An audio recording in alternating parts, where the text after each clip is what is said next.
Good afternoon, families. It is Thursday, March 21st, 2024, and it is the first day of spring.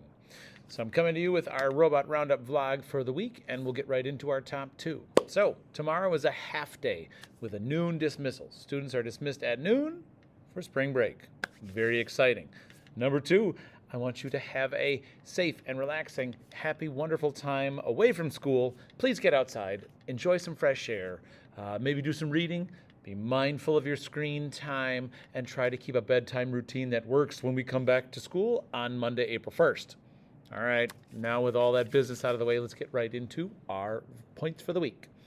In Phonics this week, we completed our long E, silent E learning. I sent home a Phonics newsletter today with Lesson 23's long E silent work and the embedded story that we're going to go along with it. So after spring break, we're going to learn about long U with a silent E with words like mule, cute, fuse, and tune. We're almost done with our Phonics, so we'll be getting to lots more reading and writing.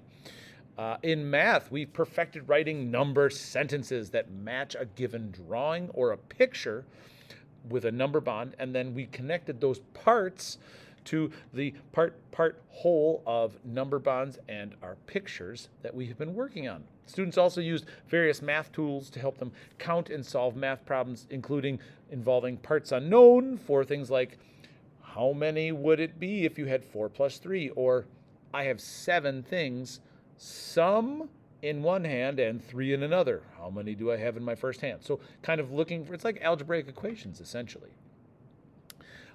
We also worked on some things called sprints, which is where students work in 1 minute to complete and answer some questions to the best of their ability as quickly as they can. An example of a sprint like that would look maybe like this, where it's make it equal. There are some dots over here and then some more over here, but not enough. Draw them so that they both have 3 on both sides. So I encourage students to work quickly, but do their best work, i.e. if they are sure of their answer, write it down, but don't try to rush and finish the whole page versus doing your best work and not finishing. I want their best work, not their fastest, sloppy work. So moving into writing, we have continued our nonfiction writing using books to guide their factual illustrations and things that they are interested in. Then students wrote about a favorite topic using illustrations to help them from the books they used.